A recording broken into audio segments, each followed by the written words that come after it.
Leo si passa di strada, perché ha lavorato in tardi, sono sempre andato tutti i miei gruppi, quindi mi ha sempre visto me, quindi è referente di gruppi. Oh, fattoria leggera, quello non mi ha comandato.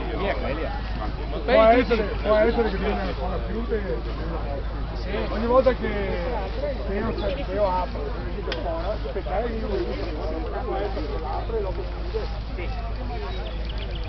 Quello è. Che gaggi?